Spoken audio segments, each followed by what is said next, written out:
Emil, congratulations on the successful completion of the FIDE candidates. Feeling relieved? Relieved, tired, still excited, and there is a feeling that we did a good job. Obviously, it's an entire FIDE team because it was a big project. It took, as I told you, half a year.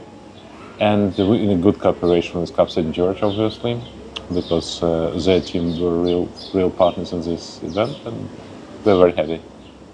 And overall, just the tournament, how it went, and the players who have won. I think Sindarov was someone you had predicted, but Vaishali winning it, did it come as a surprise? Yes, it came as a surprise to me. I think Vaishali is a somewhat unusual player for top women, I would say. She is, if you check the rating graph and so on, which doesn't lie, she seemingly does not belong to the very top by rating. And let's say she never was even in top 5, and she hardly was in top 10. But she has this ability to win big tournaments, and that's very important. She won 2 Grand Slashes, and now she wins candidates. And she has this resilience. Remember in Toronto when she was like hopelessly last place, and then she won, 4 in a row, 5 in a row. Yes. And that is a very, very important ability. And sometimes people say that she was maybe lucky in this or that game. She won from the bad or even losing position. And there is a component of that you cannot deny, like versus Stan, right? Who just blundered. But my whatever I know about chess suggests that this sort of luck, it doesn't come by itself. It comes from resilience, it comes from your ability to fight elsewhere, and it comes from the maybe even subconscious uncomfortability which you create for your opponent.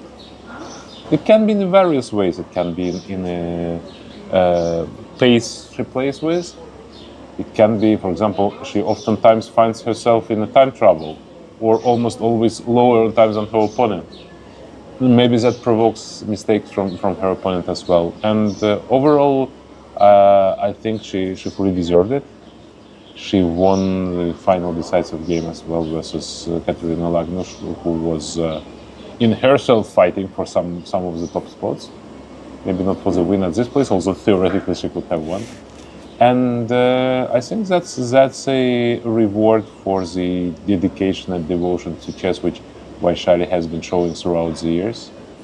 And I think also she has, I don't know, maybe it's only in eyes of outlooker, but she is calmer than most of top players. And this probably tells in different situations and helps her. I remember watching her in World Blitz in New York. In every game there was the same scenario, which drove me crazy as a spectator. She was leaving herself with literally 5, 4, 3 seconds against opponents 1 minute or something, and she would still keep playing on a high level in this, managing this time at very, very high efficiency. So it is not to say that if they would have played another event and another event, she would keep winning.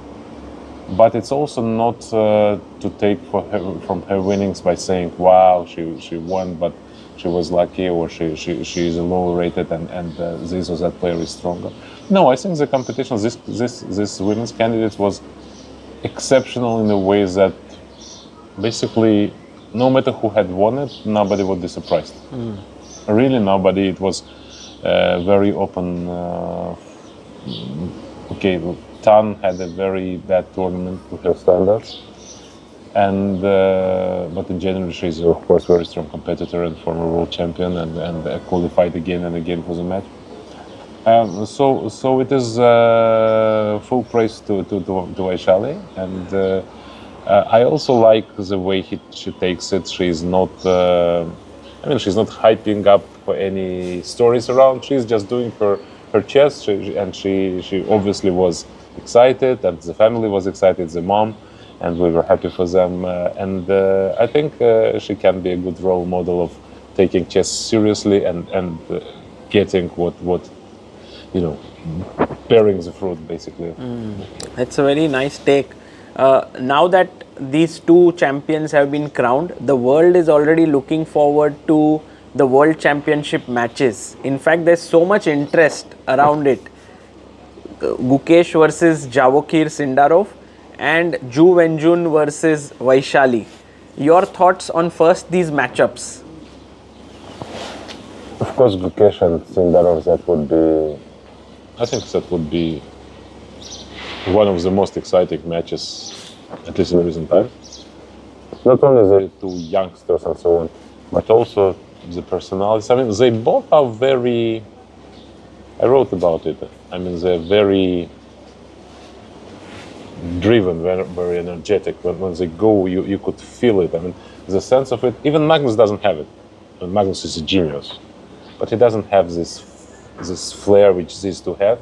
This reminds me of Kasparov, which I had the privilege to witness throughout his career.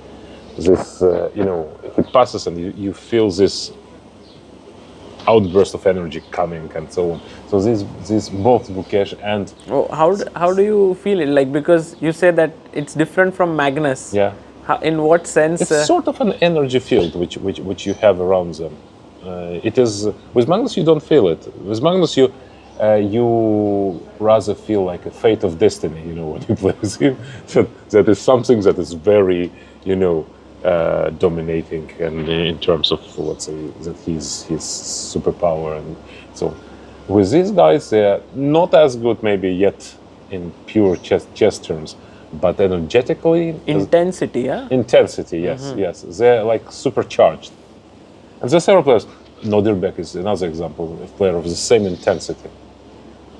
You don't feel it, let's say, not all the players of younger generation like that. You don't feel it with Arjun, you don't feel it with Keimer. They have different advantages, obviously. But some players with a really, the intensity is so high, and these are two. But with Javokir, it also feels like he's very relaxed in a way. His press conferences, he just speaks things so easily. Even tough questions don't feel tough for him. I think he mastered, maybe subconsciously mastered, or maybe it is very organic for him. He's a very different person once over the board and in the press conference. With Gukesh, you feel that he's still in a tonus after the press conference. He's like, and Javokir in the press conferences or in interview, he's like chilling all the time. And then this intensity during the game. So this ability to switch is one of his great forces, I think. It helps him, and I have to say, I don't know if many noticed, but it was exceptional preparation for Sindarov for this tournament. Just exceptional, both in terms of guessing the opponent's strategy and openings, in suiting the lines to his style, because he played possessions nearly in all his games, apart from the game one maybe with Zidenko. He was getting... And kudos to his team. I am not sure who is exactly on the team, a part of Vidoniak and Madamilov who were here. Maybe more people, but exceptional work. I can't even think of a similar example of such a well-prepared and exhibited during the top event. Hard to think, really. I mean, I noticed many tournaments. The scoreline says it, yeah? 10 out of 13. Nepo in Madrid was sort of close in this regard, somehow.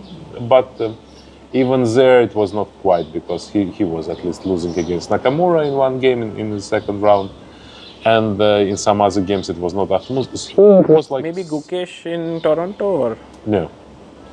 Gukesh in Toronto was... Like, many people said he didn't get bad positions there, like... Yes, but it was a fight. He was getting fighting positions which he excelled with I remember with Abbasov, this H6 system in Nimzo, or when he fought with Prague in this crazy, what it was, Catalan, yeah. and so on and so forth. Here it was different. Here it was much more. It is very even surprising in our age where supposedly all the players have equal opportunities to prepare and so on, how pinpointedly prepared and clinically, I would say, correct he was in this way. Not that he is a flawless player, of course, here and there were misses. I think he's still a bit too impulsive, and that cost him actually half points here and there. But the potential is enormous. I think the way he played now, it can only be matched to really great champions of the past or present. And so this match now with Gukesh and Sindarov, you think it's well matched, and it's very difficult to say right now, yeah, with 6 months to go. Yeah, too early to say. Gukesh, we don't see him playing a lot, and the events he played were objectively not reassuring for his fans. At the same time, he's very young, and at this age, you often have periods when you are not doing very well, and then you are recovering. I mean, even the very top players happen to them. Obviously, Gukesh still didn't prove that he is, let's say, in the same line with Gary or super champions of the past, or Magnus. But come on, the guy was 19, 20. I mean, sometimes people forget that the fact that he is a world champion doesn't actually add him age, wisdom, experience, and so on. He's a young guy who had a fantastic 2 years run, and I think that if now he manages to address his, let's say, flaws in his game, it is not easy. It's easier said than done, because okay, you can analyze, you can probably deduce what were the mistakes and what were the factors, but it's very difficult at this level to adjust and to, let's say, because there already is a difference as one move here, one move there. But it's not. It's too early to say how Gukesh will look like in the match. Probably more specifically, we could talk about it in September or something, maybe after Olympiad, when I expect both of them playing there with a lot of games on the board one, and maybe even the clash on board one. It's very unclear if both will be on board one or not, considering that both sides have good players. Yes, that's a good point. That's a good point, and it has to be said that Nodirbek surprisingly finds himself now as a not most famous Uzbek player, although Nodirbek is great and had just a fantastic run of 3 events. But such things happen. I remember the similar, more or less, thing was with Rajabov and Mamediyarov in Azerbaijan like 12, 15 years ago, when both of them had a fantastic run. And who was more famous and who became more famous, like in their case? I think Rajabov was more famous because he was at the younger age on the top, and he beat Kasparov. At that time, you should understand that it's just, you know, when 14 years old boy beats the clear GOAT by that time at least, and somebody like Kasparov, it makes the news, and also. And then they were about equal with the ratings, and I think both of them reached around 2,800. I think in official rating list, I think Rajabov stopped at 2799.4. Yeah, and anyways, both are great players, but none of them were successful in candidates. Here is a different story. Of course, this success in candidates is important. Indian chess has. We talk a lot about positive sides, but I mean the candidate talk is very important here. There is some crisis for all the top Indian players, and a part of Gukesh, who would I attribute it rather to psychological and all the, you know, it's difficult. You became world champion at such age. You reached your dream, and then you need to somehow keep proving, which is a different story. But for all the rest, I would attribute, in particular for Arjun and Prague, to this overdoing with playing whatever moves. I mean, you cannot just play everything. I mean, you just don't have even if you're physically young and still fit and so on, mentally is draining for your nervous system is draining. And I think Prague clearly overdid it. And that cost him dearly, not only here, but for the last half a year, he has been very, very uninspiring, to put it mildly. And that's deservedly, that's justly happened. You just cannot, you don't have to play 40 games a year like the Twinning suggested, right? But you need to know your, let's say, boundaries, not to push it. You simply do not, I mean, all these games take a toll on your, on how you come to the most important competitions in the year. And I'm afraid for Arjun is the same, maybe to a bit lesser extent, but still. So I think it's time. It's a good time for all Indian youngsters to reconsider and to maybe to plan and to focus on something that really matters. Because I spoke about Indians, but maybe even for Fabi it was the same. Who knows if it's not this freestyle project where they were playing 4 or 5 events throughout the year, flying to different continents and spending time and energy on that, maybe that would have been, things would have been different. I think prioritizing what is really important is clearly should be the goal and not chasing extra fee here and there or interesting competition per se. There are a lot of interesting competitions nowadays. I think for the next cycle it would be very interesting to see how the players of all the generation would adjust, because now we have a tremendous generation of young players. Probably as strong as Magnus generation, with Magnus, Nepo, Karyakin, MVL, and so on. I'm sorry if I forget somebody. Of course, there are more. Okay, Fabio belongs to that generation, also he is 2 years younger, and Wesley belongs, he's 3 younger, and Anish even belongs to that, he's 4 years younger than that. Anish, by the way, we talk, I was very impressed by the way. Incredible performance, yeah. Because it will be overshadowed, unfortunately, but he has done amazingly well. He played a very good competition. To remind you, he started with -1, right? Yes. And then he won 4 games, and that's talks a lot also about his will, I would say, because previously there was, let's say, Anish would be doing well, comfortably scoring, losing very few and winning a bit more. But no, here we saw a real fighter, and there was a lot of. I think people who say that okay, now it was the last time we saw candidates 30 years old. I think it's premature, in particular for Anish and Fabi. But again, I think Anish just built his preparation smarter than Fabi did. Fabi just played too much, and maybe that cost him again the points here. Very interesting. What about the Vaishali versus Ju Wenjun matchup? Because on one hand you have like Ju Wenjun, 5-time world champion, doesn't play that much, but whenever she plays the matches she wins. And Vaishali, who is now just on she's so excited. In fact, yesterday I did her interview. She's like, I'll play inside the glass cage, the glass cubicle. That is something that really excites her. Obviously, Ju Wenjun is favorite at the moment. I would not hide behind some sort of diplomacy. Yeah. She is not for nothing 5-time world champion. She won in every format. She won all the matches. She is much higher rated, not for nothing.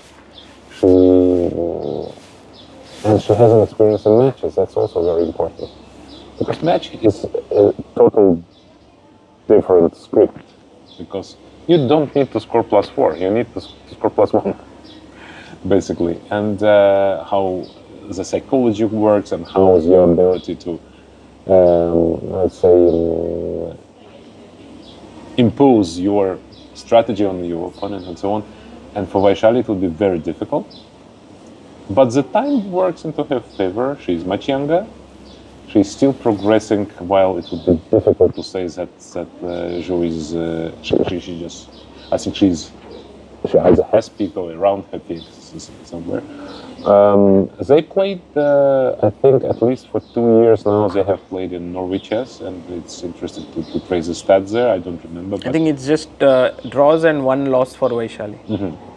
So it's important to see what was their personal encounters, obviously. I mean, at the moment, Ju is clear favorite, but there's half a year to go before the start of the match. Things can change, form can change. Vaishali can play another 3-4 good tournaments and build this confidence in herself also that she can beat even the world champion. So it will not be easy for Vaishali for sure, but it is realistic aim to beat the world champion and become the one. And where will these matches be held, considering that on one hand we have an Indian and Uzbek, and on the other hand an Indian and a Chinese player. In fact, in women's it's nice that there are 2 different countries. Like it happened many times that there were 2 Chinese women players, so then it would happen in China. Now we have in both sections players from different countries, and I think you are going to play a huge role in deciding where it will happen and so on. Unfortunately, I'll have to play a huge role. I mean, I would prefer not breaking my head over these issues, because it's very difficult and very responsible decision. You have to consider so many various factors, like enormous. I mean, some of them are purely related to the organization of the match, the financial behind the match, but then the location, then to be fair to both players. And then the time zone where it could be watched. Then the location where, what are the hosting cities proposed as a location? Because as I told you remember we discussed it before match 2024.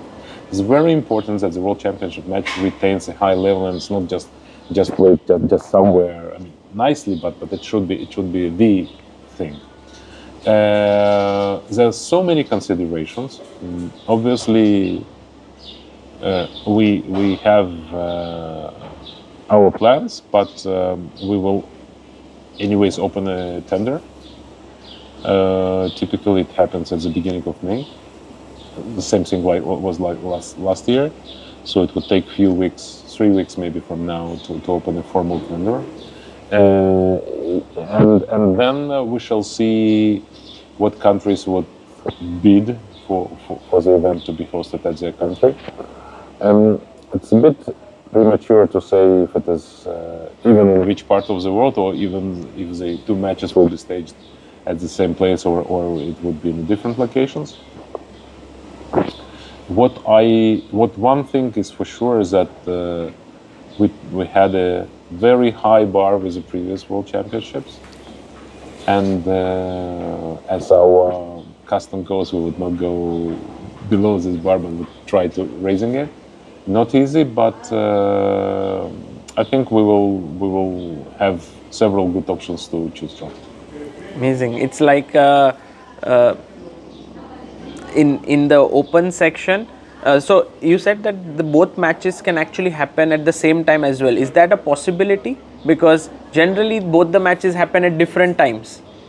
Yes, it happened in past that they were always separate, but candidates also used to be separate, you remember? And then we had it jointly in Toronto and then here, and it was a success. We do not exclude such a possibility. Oh, wow. From the, let's say, public's interest of view, maybe having them together is also a good idea, because when you have both playing, then you have more media. Because what we noticed that for let's say the women's match, there was significantly less attention, public attention and media for the match, and maybe by joining it would be better. But we do not have a clear proposal or even solution at this moment. We would just see the bids and decide accordingly. It is our aim, though, that the match is not, the women's match does not remain as some sort of a secondary event, which you just have to conduct and so on. No, it's very important that its status and its level of organization and the public and media attention is significantly high. It is simply will go very, very much in line with everything we do to develop women's chess. And these ladies are role models, and they should be.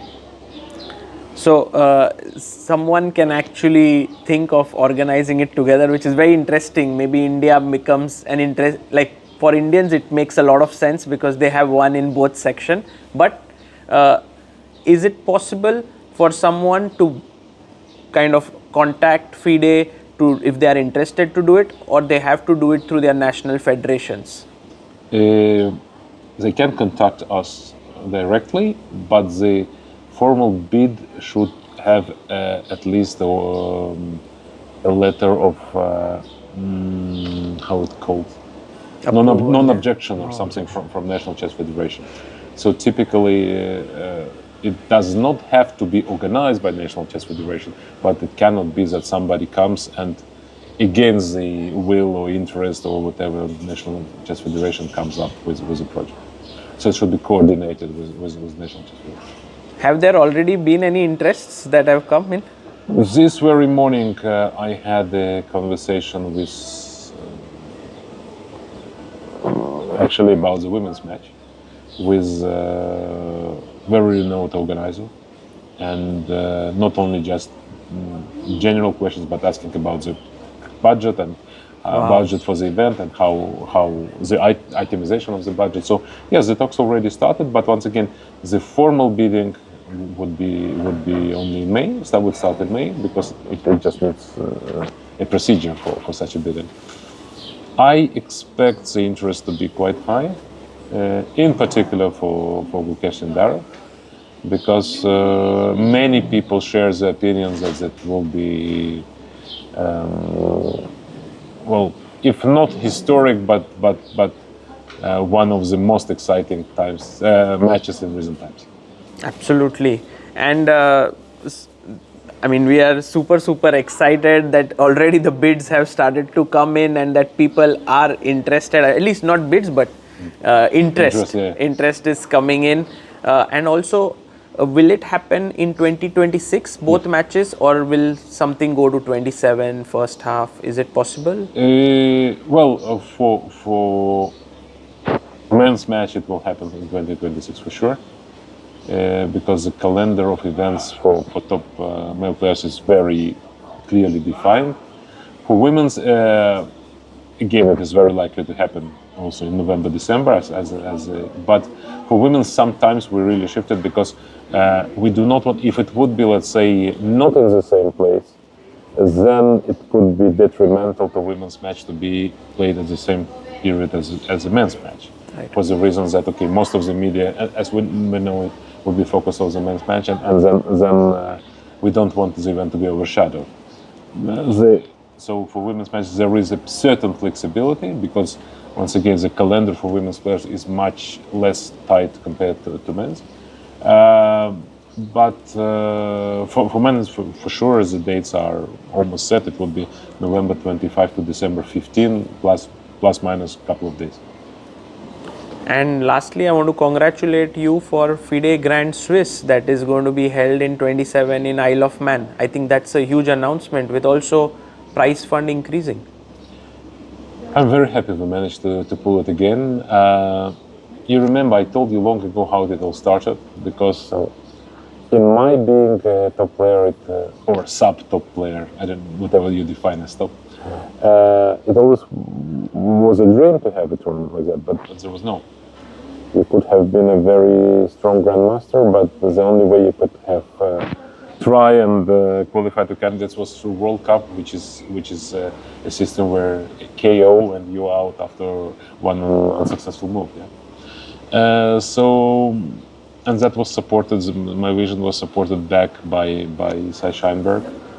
And it all started, and the way it started, it continues now and keeps improving. We added the women's section starting 2021, and the number of participants grew, and it allowed. What makes me happy, I remember all these boys now who are now elite of the chess world, just starting out and the Grand Swisses were organized. Yes. 2019, 2021. I remember this. Prague as a kid, or Gukesh getting wild cards because they wouldn't qualify by rating. The first encounters of them with top grandmasters there, or this younger generation, Yagez, Erdognus. First time he was exposed to a really major event was in Samarkand, and now he's beating everyone and already 2700. Almost there. Yeah, and Andy Woodward now from US. And I remember the Indian squad in Riga 2021. All these guys who were not known to wider public. Arjun, for example, it was brilliant for him there. And it makes me shivers actually, because you feel that you do something that actually serves us as a very important cornerstone for their growth. For the ladies as well, remember Zhuzhina just appearing for the first time 2021 in Riga, when Lei won and Zhuzhina surprisingly took second. And all the younger generation of players now who is rising on these Grand Swiss tournaments, and you see it from Kazakhstan, from Uzbekistan, from India, from now a lot of American younger players are emerging, and for them also is something that they see Grand Swiss as first they need to qualify to that, either by rating or by getting wildcard being best juniors, and then they see it as a big motivation, because at this level, when you are in men, just 2550 young player or 2600, or even if you are established player but you are somewhere between 2650 and 2700, this is sort of event which drives your motivation to actually to work on yourselves, that it's a tournament is coming and now I can, because otherwise if you would play just strong opens, you would play one or two players stronger than you, 3 and 4 players more or less level as yourself, and 4 or 5 players who would be clearly weaker than you. It's totally different than Grand Swiss. It's really something that you can build your entire preparation, your half season, let's put it this way, towards this competition. And I'm very happy that we expanded also the number of participants, because it allows us to invite many players from various continents. Because let's say Asia is in a good position now. There are a lot of chess, there are a lot of tournaments. Federations are helping, sponsors are helping, and so on. We can talk about India, we can talk about China, about Kazakhstan, Uzbekistan. Now Russia belongs to the Asian Chess Federation. But look at South America, for example. They are too far from any major chess cities, and for them to travel and so on. And we provide this opportunity. All the players there, we are covering all the expenses, travel expenses, hotel expenses, and they come there and they can prepare and play. It's very important, and for me, it's as I have been repeatedly saying, it's in a way, it's my brainchild. So it's not surprising it's my favorite tournament, and I'm very passionate about that. One more thing about Grand Swiss, this time it will be the first qualifying event in the series, because typically it would be in autumn and it would be the last. And then some players who would already qualify would not participate, and this time it will be the first, so we expect that everyone will play there, both in men and women. So it would be in May, and we really believe it is likely to be the strongest ever Swiss tournament. And it's announced 1 year in advance, which is not common. It is not common. We always keep trying to improve and to make it better for players to plan. And also the calendar in 27 is going to be very tight, so we need to plan it very well, both with our official events. We have Grand Swiss, we have World Cup, also with newly starting Total Chess Championship, because there will be 4 events throughout the year. And then the traditional events, Grand Chess Tour, and we're in good cooperation with Grand Chess Tour. We sat down and saw the dates. And the dates, I think, are optimal for everyone to take place and to take part. And it will take place in Isle of Man, and we already started preparations, whether you believe or not. Because, for example, for visa purposes, we would need help of local authorities, because there are many countries for whom obtaining UK visa or Manx visa would be not so easy. But our experience in previous years, and we staged in 19 and 23, suggests that with the help of local authorities, we managed to resolve it for everyone. So we believe the same case will be here. Amazing. Well, Emil, congratulations for Grand Swiss, and also a huge congratulations for making FIDE Candidates happen. and good luck for the World Championship matches. Thank you, Sagar, and keep doing great job. Thank you.